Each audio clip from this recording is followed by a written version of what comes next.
এক অজ্ঞাত কারণে আচমকা তন্দ্রা টুটে গেল মদনের। শয্যাগত অবস্থায় সে চোখ মেলে চারপাশটা তাকিয়ে ধর্মড়িয়ে উঠে বসল। চক্ষুদয় যেন অদ্ভুত রকমের লাল।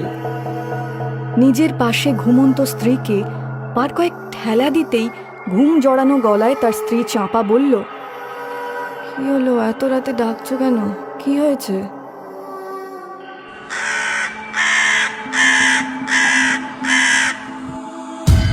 এই গভীর রাতে স্বামীর মুখে কা কা ডাক শুনে বেশ তাজ্জব বনে গেল চাঁপা। আধো ঘুম জড়ানো গলায় খানিকটা বিরক্তির সুরেই বলল, কি হলোটা কি? আমি তো তোমায় কিছু জিজ্ঞেস করলাম, সেটা না বলে কা কা করছো কেন? এ তো আচ্ছা মুশকিলে পড়া গেল। আরে কি হলোটা কি বলবে?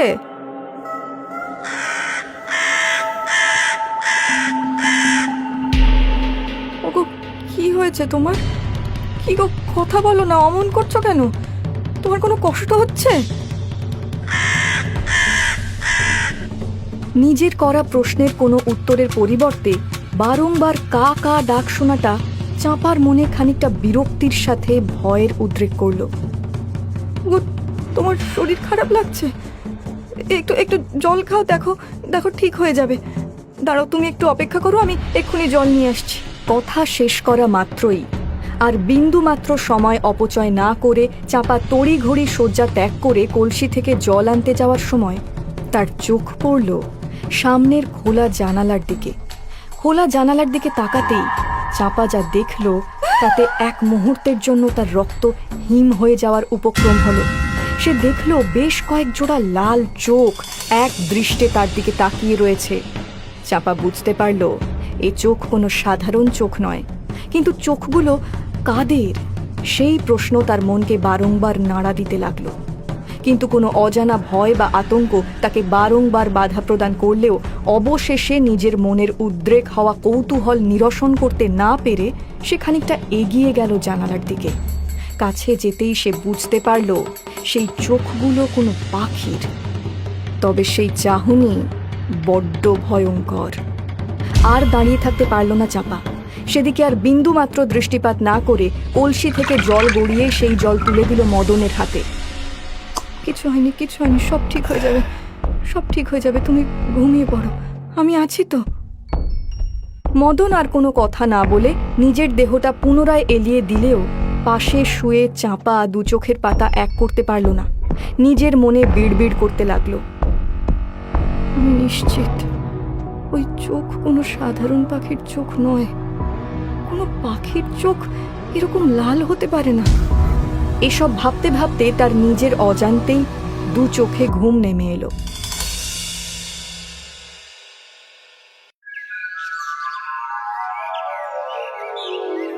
কি গো, এখন শরীর কেমন আছে? এখন একটু ভালো লাগছে। যাক বাবা, আমি একটু নিশ্চিন্ত হলাম। গিন্নি গিন্নি, আমার না বড্ড ভয় করছে। মিথ্যে বলবো না, ভয় আমারও করছে, কিন্তু তোমার সাথে কেন এটা হচ্ছে সেটা তো আগে খুঁজে বের করা দরকার। কাল রাতে কতবার কথা বলার চেষ্টা করলাম, কিন্তু কিছুতেই বলতে পারলাম না। শোনো না, তুমি একদম চিন্তা করো না, দেখবে সব ঠিক হয়ে যাবে। কিভাবে ঠিক হবে বলতে পারো? আমি শুনেছি এই গ্রামের শেষেই এক জঙ্গল রয়েছে, ওইখানেই তান্ত্রিক বাস করেন। আমি নিশ্চিত উনি এই সমস্যার কোনো না কোনো সমাধান ঠিক করতে পারবেন। আমি না কিছু বুঝতে পারছি না, এগুলো আমার সাথে কেন যে হচ্ছে। এই সমস্ত প্রশ্নের উত্তর উনিই দিতে পারেন। আমি তোমাকে ওনার কাছে নিয়ে যাব, তুমি আমার সাথে যাবে তো? নিশ্চয়ই যাব। আমি আর এই যন্ত্রণা সহ্য করতে পারছি না চাপা। ঈশ্বরের উপরে ভরসা রাখো, দেখবে সবটা ভালো হবে। কি হে হরি, তুমি তো আজকাল দেখছি ডুমুরের ফুল হয়ে গেছো। হ্যাঁ, হঠাৎ এই কথা বলছো যে? এছাড়া আর কি বলবো বলো, তোমাকে তো আজকাল চায়ের দোকানে দেখাই যায় না। আর বলো না ভাইয়া, এই ক্ষেত থেকে সারাদিনের হাড় ভাঙা খাটুনির পর ভিটে ফিরে আবার পায়ে হেঁটে চায়ের দোকানে এসে চা খেতে আর ইচ্ছে করে না। হ্যাঁ, কথাটা খুব একটা মন্দ বলনি তুমি। আচ্ছা, এই তোমাকে অনেকক্ষণ ধরে একটা কথা জিজ্ঞাসা করবো ভাবছি, আর বারবার ভুলে যাচ্ছি। এ, কি এমন কথা বলো তো? হ্যাঁ, বলছি, মদনের কোনো খবর পেয়েছো? কই না তো। আমিও কিন্তু মদনকে বেশ কয়েকদিন চায়ের দোকানে দেখিনি। কিন্তু ও তো এরকম করার লোক নয়। এই শরীর টরীর খারাপ হলো নাকি? কি করে বলবো বলো দেখি, তুমিও যেখানে আমিও সেখানে। আসলে আজ কয়েকদিন হয়ে গেল কোনো দেখা সাক্ষাৎ নেই।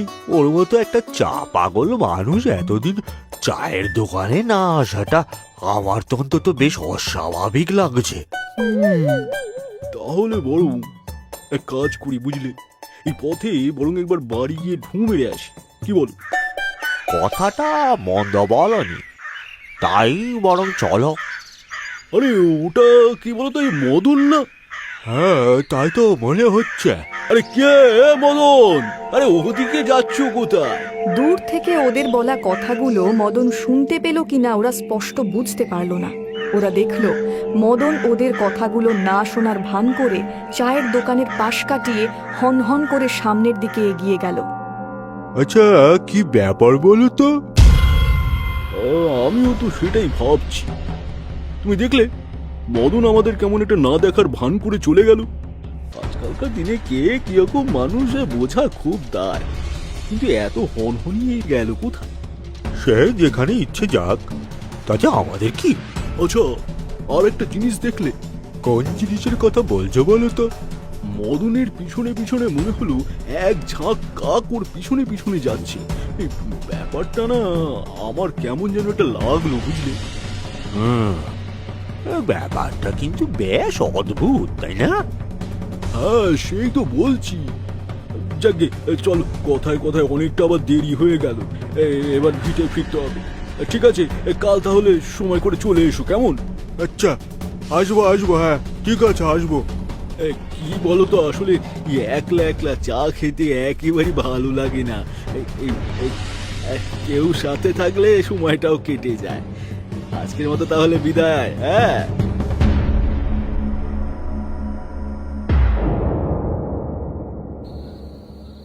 মদনের ভিটে আজ নেমে এসেছে শোকের কালো ছায়া।